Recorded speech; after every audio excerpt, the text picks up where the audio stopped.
Uno de los medios que fue más combatido por el chavismo fue Radio Caracas Televisión, y tenemos la oportunidad en Periodista Digital de poder hablar con Marcel Granier, que es su director, y que nos puede contar un poco qué es lo que ha tenido que sufrir todo, cómo se hace periodismo en un país donde no hay libertad de expresión. Marcel, gracias por atender a Periodista Digital. Muchas gracias a ustedes por la invitación. En Venezuela es cada día más difícil hacer periodismo.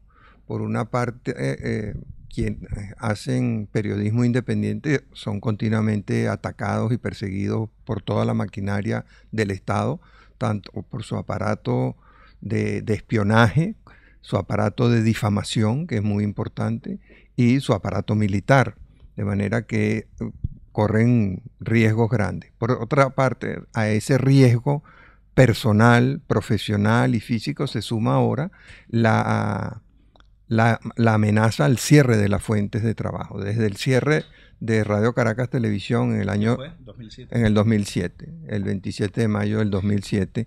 ¿Por qué decide de cerrarla? Se dice que es porque ustedes se negaban a pasar sus discursos.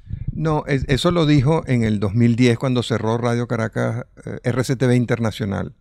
En el caso de la Nacional, de RCTV en señal abierta, ellos nunca han explicado la verdadera razón. Han dado varias razones. En un momento dado dijeron que era porque no nos habíamos adaptado al nuevo régimen, que no habíamos transado con el régimen como hicieron otros medios.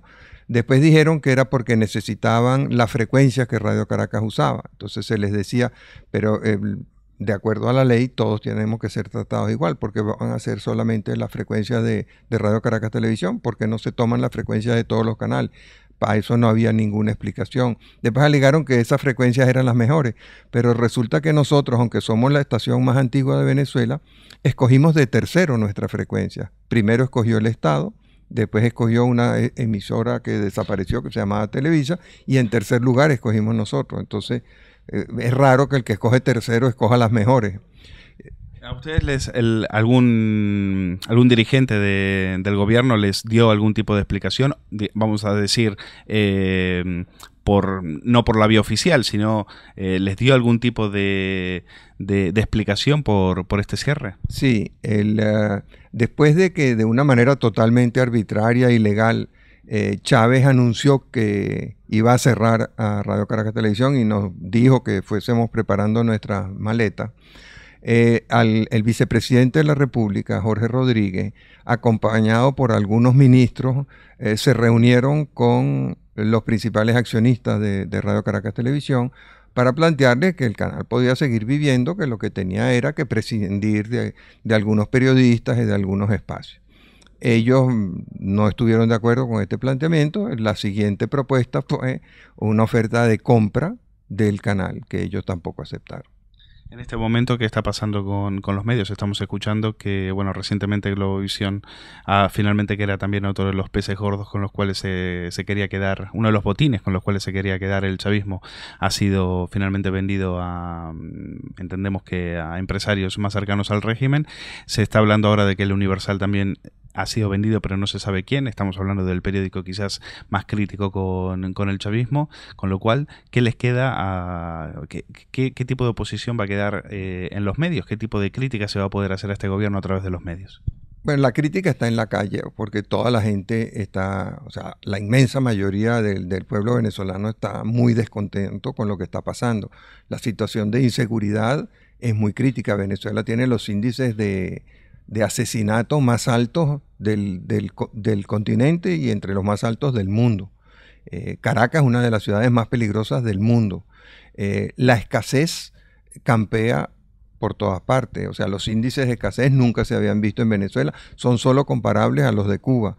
El incremento de precios ha sido una cosa brutal, hasta el punto de que el gobierno, a pesar de que tiene 3 tipos de cambio que van de 6 por dólar hasta 50 por dólar, y existe encima de eso un mercado que ya no se sabe si es gris, es verde, es negro, de qué color es, está reconociendo que tiene que unificar el tipo de cambio. Pero eso ha significado una devaluación del orden del 500%. la inflación es la más alta del mundo, reconocida 60%, calculada de una manera científica más de 130%. Entonces, hay una oposición que está en la calle, en la opinión de la gente, de los muchachos que no encuentran porvenir, que no encuentran empleo. Venezuela no ha generado ni un solo empleo productivo en los últimos 15 años. La informalidad ha crecido.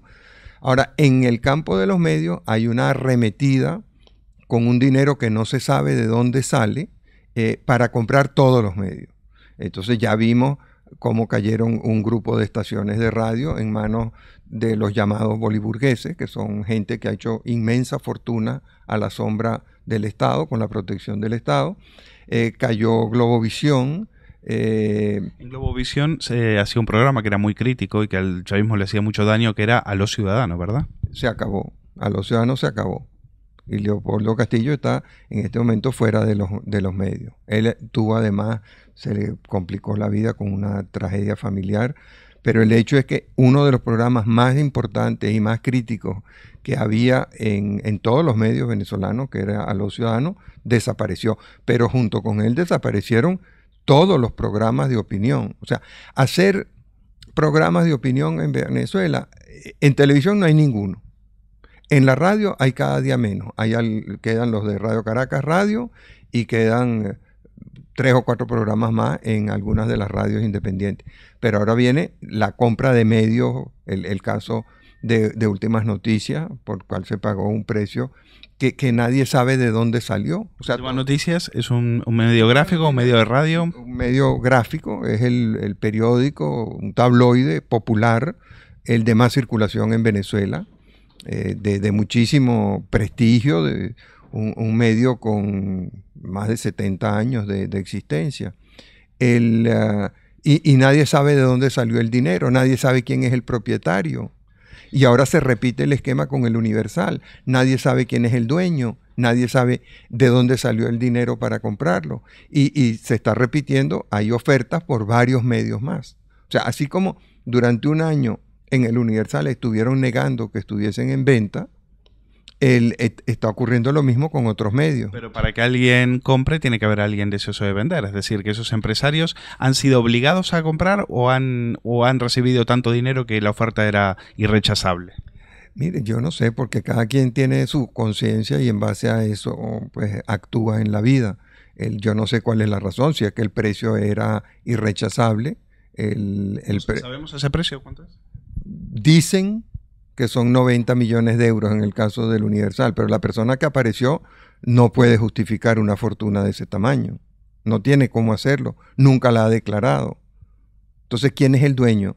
Una empresa de maletín constituida en Madrid con 3.500 euros de capital obtuvo créditos por 90 millones de euros para comprar el Universal. ¿Dónde están los dueños? ¿Dónde está la junta directiva?